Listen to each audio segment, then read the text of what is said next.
Hi అండి. Hi. మీ పేరు? Raj Kumar. Okay. మీరు కోకాపేటలో ల్యాండ్ ఎప్పుడు తీసుకున్నారండి? జస్ట్ 2 ఇయర్స్ బ్యాక్ అండి. ఓకే. అప్పుడు ప్రైసెస్ ఏమున్నాయి ఇక్కడ? ఆబ్వియస్‌గా అప్పుడు 95, 1 లాక్, 110 అలా ఉంది. డిపెండ్ అపాన్ అప్పుడు రేటింగ్ బట్టి 1 ప్రెజెంట్ ఇప్పుడు ఎంత ఉంది? అప్రాక్సిమేట్లీ 175, 180 కొంతమంది అయితే 2 వరకు కూడా అడుగుతున్నారండి. ఓకే. ఓకే. గజం రేట్ ఎంత ఉంది?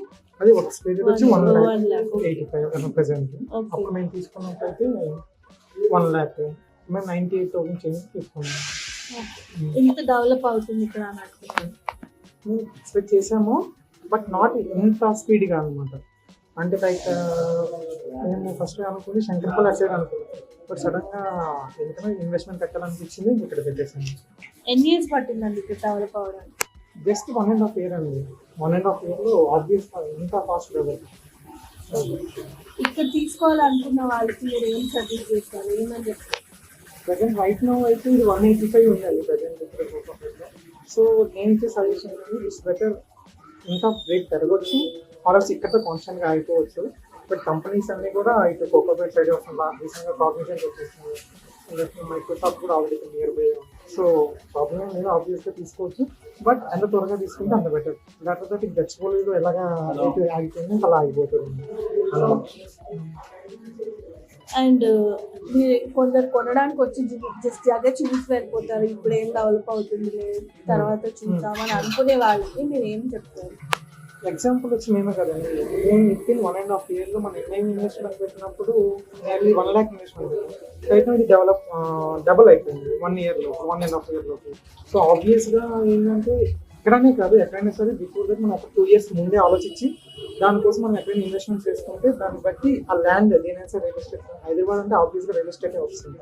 సో మనము ఇన్వెస్ట్మెంట్ ముందు 2 years, 3 years వెళ్ళి ఆలోచించి మనం ఆ టైం తగ్గట్టుగా నియర్ బై ప్లేస్ ప్రొఫెషన్ చేసుకోవచ్చు. అంటే కోకాపేటలో రైట్ నో ఏంటంటే ప్లేసెస్ లేవు, వస్తాయి నియర్ బై తీసుకుందామన్నా సరే అదన్నమాట. ఈ ఏరియా కాకుండా ఏదైనా బెస్ట్ ఏరియా సజెస్ట్ చేయాలంటే ఏం సజెస్ట్ చేస్తారు? నా వరకు అయితే నియర్ బై కోకాపేట విలేజ్ లోపల తీసుకున్నా బెటర్. ఎందుకంటే ఆబ్వియస్గా ప్రీవియస్ బిల్డింగ్స్ ఉంటాయి కాబట్టి మనం రిక్వెస్ట్ చేసుకుని ఆ ఓనర్స్ సార్ దాన్ని హాస్టల్ పర్పస్ కానీ లేదంటే కమర్షియల్ పర్పస్ చేసుకుంటే చాలా బెటర్. బికాస్ సెకండ్ గచ్చిపోతే అవ్వబోతుంది అనేది టాక్ ప్రెసెంట్ మేము అలా ఏం చేస్తున్నాం అనమాట హైదరాబాద్. ఓకే. ఇప్పుడు రియల్ ఎస్టేట్ ప్రైజెస్ ఏమున్నాయి? Present Kokapet real estate price వచ్చి 185 to 2 వరకు ఉందండి. Same as Gachibowli.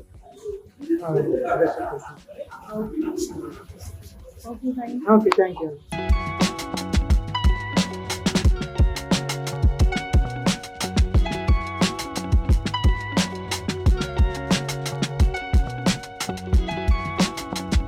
హాయ్ అండి. నమస్తే అండి. మీ పేరు? మల్లేష్ యాదవ్ అండి. ఓకే. మీరు ఎన్ని ఇయర్స్ నుంచి ఉంటున్నారండి ఇక్కడ బైపార్క్ నుంచి కోకాపేట? ఇక్కడనే ఉంది. ఓకే. మీరు కొన్నప్పుడు ఇక్కడ ప్లేస్ ఎంత ఉందండి రేట్? అంటే మాకు ఇక్కడ 2094 వరకు కూడా ఏమీ లేకుండే. 94లో వచ్చేసి గజం మీద 25 రూపాయలు, 100 రూపాయల లోపటే ఉంటాయి. ఓకే. ఏమున్నా కానీ 2002 నుంచి ఇక్కడ మార్కెట్ పెరగడం స్టార్ట్ అయింది. ఇంటర్నేషనల్ ఎయిర్పోర్ట్ ఎప్పుడు శంకుస్థాపన అయిందో అక్కడ నుంచి మార్కెట్ అప్పటి నుంచి స్టార్ట్ అయింది. మా కోకాపేట కూడా కానీ అప్పటి నుంచే మార్కెట్ స్టార్ట్ అయింది. 94, 93, 94, ఎకరం వచ్చేసి ఇక్కడ కాస్ట్ 3 లక్షలు, 2.5 లక్షలు ఉండేది ఎకరం వచ్చేసి. ఓకే. ఫస్ట్ ఇక్కడ మీరు వచ్చినప్పుడు ఎలా ఉండే అండి ఈ ఏరియా మొత్తం? బై బర్త్ ఇక్కడే అండి. ఇదంతా పెద్ద అడవిలాగా ఉండేది. ఏమున్నా కానీ ఈ డౌన్లో నుంచే పాత బస్తీ అంటే గొల్ల బస్తీ అంటారు ఇది. ఇక్కడ వచ్చేసి నీకు ఓల్డ్ విలేజ్. ఇది ఎస్టాబ్లిషన్ ఒక 500-600 సంవత్సరాల కింద ఎస్టాబ్లిషన్ ఉంది. అప్పుడు గొల్లకోటకు సంబంధించిన పని వాళ్ళు ఇక్కడ ఉండేదని పెద్ద మనుషులు చెప్పేది. ఓకే. ఇలా డెవలప్ అవుతుందని మీరు అనుకున్నారా అండి? మేము కళలో కూడా ఊహించుకోలేదు, కళలో కూడా ఊహించుకోలేదు, ఎంత హైక్ అవుతుందని అనుకోలేదు. ఏదన్నా కానీ విజన్ చంద్రబాబు నాయుడు పీరియడ్ ఉన్నందువల్లనే ఈ కోకాపేటకి ఈ రూపం రావడానికి ఆయనే కారణమని మేము అనుకుంటాం. ఎందుకంటే ఆయన ఔటర్ రింగ్ రోడ్ కానీ డెవలప్మెంట్ కానీ స్టార్ట్ చేయడం కానీ నియర్ బై గచ్చిబౌలి కానీ ఈ ఐటీ హబ్ని ఎప్పుడు స్టార్ట్ చేసిండో అక్కడ నుంచే ఇక్కడదంతా డెవలప్మెంట్ జరగడం స్టార్ట్ అయింది. ఈ ఐటీ హబ్ లేకపోతే మాత్రం కోకాపేట్ ఈ రేంజ్లో మాత్రం ఉండకపోవద్దని మేము ఉంచుకుంటున్నాం. ఓకే. ఇప్పుడు ఇప్పుడు గజం ఎంత ఉందండి ప్రెసెంట్? సుమారుగా ఇక్కడ కోకాపేట వచ్చేసి మినిమం వచ్చేసి 90,000 ఉంది, మ్యాక్సిమం వచ్చేసి 2.5 లక్షల వరకు ఉంది. ఓకే.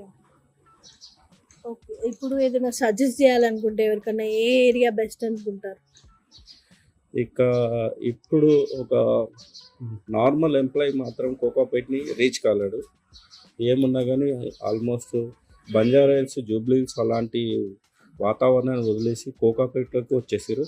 ఇది హైదరాబాద్కు నంబర్ 1 ఇప్పుడు కోకాపేట్.